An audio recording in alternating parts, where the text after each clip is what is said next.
നിങ്ങളെന്താ കേട്ട്? ഇപ്പോൾ കുറേ പേര് ഇവിടെ വന്ന് പോയാലൊക്കെ എന്താ കേട്ട്? അതന്നെയാണ് ഇപ്പോൾ ഞാനും കേട്ടത്. ഇപ്പോൾ എൻ്റെ അടുത്തല്ല എല്ലാവരും പറയാം. ഇപ്പോൾ ആത്മാർത്ഥമായിട്ടുള്ള അഭിപ്രായങ്ങൾ കേൾക്കണമെങ്കിൽ അവരോട് പേഴ്സണലായിട്ട് ചോദിച്ചാലേ കിട്ടുള്ളൂ. നമ്മുടെ അടുത്ത് എല്ലാവരും നന്നായിട്ടുണ്ടെന്ന് പറഞ്ഞിട്ട് പോവുക. പക്ഷേ നിങ്ങൾ നന്നായിട്ടുണ്ട് എന്നാണ് കേട്ടതെങ്കിൽ അതിൽ സത്യം ഉണ്ടാവുമെന്ന് ഞാൻ വിശ്വസിക്കുന്നു. കാരണം എനിക്കൊക്കെ അങ്ങനെ പോസിറ്റീവായിട്ട് കിട്ടുന്നത്. ഇപ്പോൾ മെൽബണിലാണെങ്കിലും ബ്രിസ്ബെയിനിലാണെങ്കിലും കിട്ടിയ അതേ അഭിപ്രായം ഇവിടെ കിട്ടിയിരിക്കുന്നത്. ഇത് കുറച്ചും കൂടി ആളുകളിലേക്ക് എത്തിയാലേ നമുക്ക് കാര്യമുള്ളൂ. കാരണം എന്താ വെച്ചാൽ ചെറിയൊരു പടമാണ്, വലിയ സെറ്റപ്പും പരിപാടികളൊന്നുമില്ല, ഭയങ്കര ബഹളമില്ല, മനോരാജ്യം റിലീസിനായിട്ട് ആളുകൾ കാത്തിരിക്കുന്നൊന്നുമില്ല. അപ്പോൾ സ്വാഭാവികമായിട്ട് ഇതിന് അഭിപ്രായം ഉണ്ടെന്ന് പറഞ്ഞാലാണ് ആൾക്കാർ കയറുള്ളൂ. കയറി കണ്ട ആൾക്കാരിൽ നിന്ന് നല്ല അഭിപ്രായം കിട്ടിയത് അങ്ങനെ തന്നെ ആയിരിക്കും എന്ന് വിശ്വസിക്കുന്നു. നല്ലൊരു ഫീലിംഗ് ആണ്, പറഞ്ഞറിയിക്കാൻ പറ്റില്ല. ഞാൻ ഇനിയും വെയിറ്റ് ചെയ്യാണ്. ഫസ്റ്റ് എക്സ്പീരിയൻസ് ആണ്. ഞാൻ ഇന്ന് മുഴുവൻ കാത്തിരിക്കുകയാണ്. കാരണം എന്താ സംഭവം എന്ന് വെച്ച് കഴിഞ്ഞാൽ എപ്പോഴും ഈ ഫസ്റ്റ് ഡേ ഫസ്റ്റ് ഷോ ഇതിങ്ങനെ കുറേ അഭിപ്രായം പറഞ്ഞ് പോയിട്ട് വരില്ല.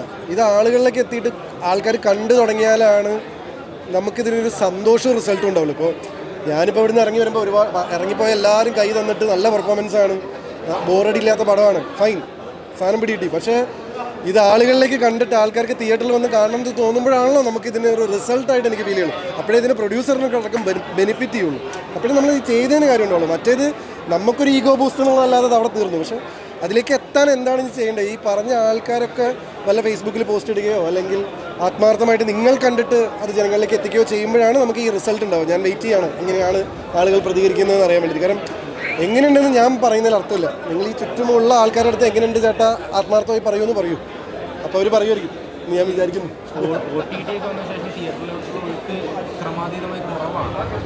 തിയേറ്ററിലൊരു പ്രത്യേക ടൈപ്പ് സിനിമകളൊക്കെയാണ് വർക്കാവുന്നത്. അപ്പോൾ നമ്മൾ കുറച്ചും കൂടെ പ്രെഡിക്റ്റബിൾ എന്ന് പറഞ്ഞാൽ എനിക്ക് തോന്നുന്നു ഇപ്പോൾ തിയേറ്ററിലെ പ്രിഡോമിനൻ്റ് ഓഡിയൻസ് എന്ന് പറയുന്നത് 12th standard two degree third year ആ പിള്ളേരാണ് സത്യം പറഞ്ഞാൽ ഒരു സിനിമയുടെ ഗതി നിശ്ചയിക്കുന്ന എന്നുള്ള രീതിയിലേക്ക് കുറച്ച് മാറിയിരിക്കുന്നു. ഇപ്പോൾ നമ്മൾ ഈ അടുത്ത എക്സാമ്പിളൊക്കെ എടുത്തു കഴിഞ്ഞാൽ അവർ ഓക്കെ പറഞ്ഞ് ടിക്ക് മാർക്ക് ഇട്ട സാധനത്തിലേക്കാണ് ഫാമിലി വരുന്നത്.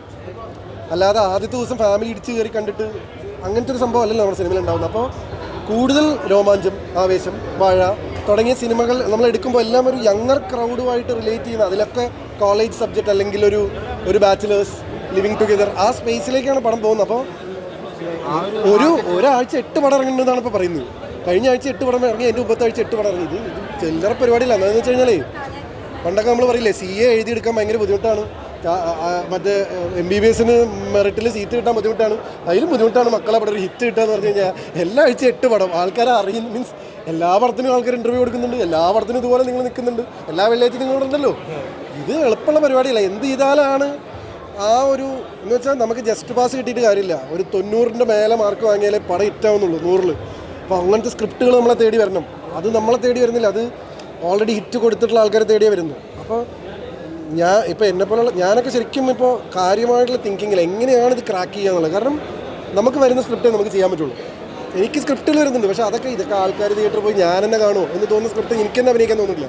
പക്ഷേ അഭിനയിച്ചാലാണ് സ്ക്രിപ്റ്റ് വരുന്നുള്ളൂ. ഇപ്പോൾ മനോരാജൻ പ്രൊമോഷൻ തുടങ്ങിയ ശേഷം മലയാളത്തിൽ 3-4 സ്ക്രിപ്റ്റ് വന്നിട്ടുണ്ട്. അപ്പോൾ മനോരാജൻ പ്രൊമോഷൻ അപ്പോൾ ഇവിടെ പടം ചെയ്യുമ്പോഴേ പടം വരുന്നുള്ളൂ.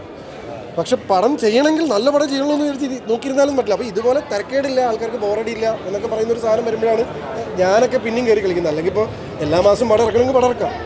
ഇപ്പോൾ സിനിമയ്ക്ക് വെല്ലുവിളിയായിട്ട് നിൽക്കുന്ന ഇപ്പോൾ അതായത് തിയേറ്ററിൽ ഓടുന്ന സമയത്ത് തന്നെ ടെലഗ്രാമിലൊക്കെ വരുന്നത് ഇപ്പോൾ ടെലഗ്രാം നിരോധനം എന്നുള്ള ഒരു വാർത്തയോടെ എങ്ങനെ എന്തെങ്കിലും അല്ല, ഇതൊക്കെ നിരോധനം ഇതൊക്കെ എളുപ്പമാണോ എനിക്ക് മനസ്സിലാവില്ല. കാരണം എന്താ വെച്ചാൽ ടെക്നിക്കലി ടെലഗ്രാം നിരോധിക്കാൻ ഉള്ള ഒരു സിസ്റ്റം നമുക്കുണ്ടോ എന്നുള്ളത് എനിക്ക് ഫസ്റ്റ് ഓഫ് ഓൾ അറിഞ്ഞുകൂടാ. അങ്ങനെ ഒരു എൻറ്റിറ്റിയെ നമുക്ക് ടിക്ടോക്ക് ഒരു ചൈനീസ് ആപ്പ് നമുക്ക് ഗവൺമെൻറ് തലത്തിൽ നിരോധിക്കാം. പക്ഷെ അതുപോലെ കറക്റ്റായിട്ട് ശരിക്കും സത്യം പറഞ്ഞു കഴിഞ്ഞാൽ ഇതിനൊരു സൊല്യൂഷൻ കാണണം. പക്ഷേ പക്ഷേ എനിക്ക് മനസ്സിലാവാത്ത കാര്യം എന്താണെന്ന് അറിയോ, ഇത് പടം അടിപൊളിയാണെങ്കിൽ ടെലിഗ്രാം ഉണ്ടെങ്കിലും തിയേറ്ററിൽ കളക്ഷൻ കിട്ടും, അത് വേറെ കാര്യം.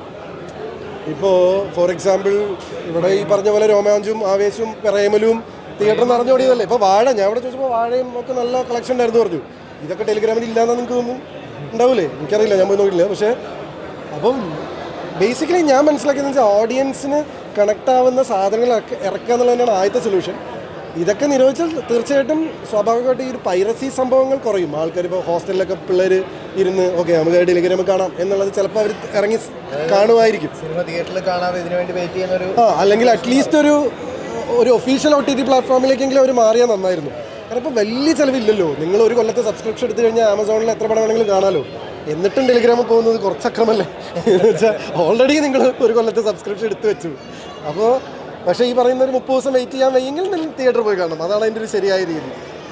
പക്ഷേ ശരിക്കും നോക്കുമ്പോൾ അതൊരു കവർച്ച തന്നെയാണ് ടെലിഗ്രാം. കാരണം ഇത്രയും അനസിനൊക്കെ പോലെയുള്ള പ്രൊഡ്യൂസേഴ്സ് ആഗ്രഹം കൊണ്ട് ഈ സിനിമ ചെയ്യുന്നത്. ഞാൻ അനസിൻ്റെ അടുത്ത് 2 തവണ വെച്ചു, അനസെ എളുപ്പമുള്ള പരിപാടിയല്ല മലയാളത്തിൽ ഒരു ആവറേജ് പടം ചെയ്ത് ക്ലിക്കാക്കുക എന്ന് പറഞ്ഞു കഴിഞ്ഞാൽ, അല്ലെങ്കിൽ എന്ന് വെച്ച് കഴിഞ്ഞാൽ അല്ലെങ്കിൽ ഒരു ബ്രഹ്മാണ്ഡ പടം ചെയ്യണം. നമ്മളെ വെച്ചിട്ട് ഒരു 10-25 കോടി പടം ഇപ്പോൾ ചെയ്യുക എളുപ്പമുള്ള പരിപാടിയല്ല.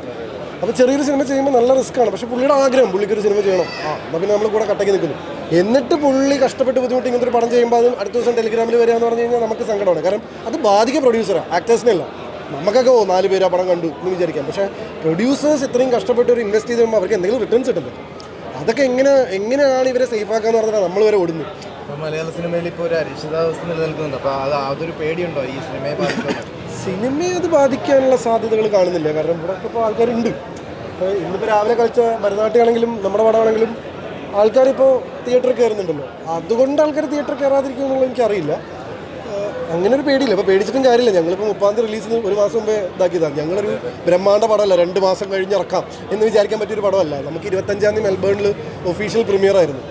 അപ്പോൾ അതിനോടനുബന്ധിച്ച് അടുത്ത ആഴ്ച നാട്ടിൽ ഇറക്കുന്നു എന്നുള്ളത് ഞങ്ങൾ എത്രയോ മുമ്പേ തീരുമാനിച്ചൊരു സംഭവമാണ്. കഴിഞ്ഞ 1 മാസമായിട്ട് അത്രയും നമ്മൾ ഇൻ്റർവ്യൂവും പരിപാടികളൊക്കെ നിങ്ങൾ കാണുന്നില്ല. അപ്പോൾ സ്വാഭാവികമായിട്ട് ഞങ്ങൾക്ക് 30-ാം തീയതി ഇറക്കാന്നുള്ളതേ ഉള്ളൂ. അത് ചാലഞ്ച് ആണെങ്കിലും അല്ലെങ്കിൽ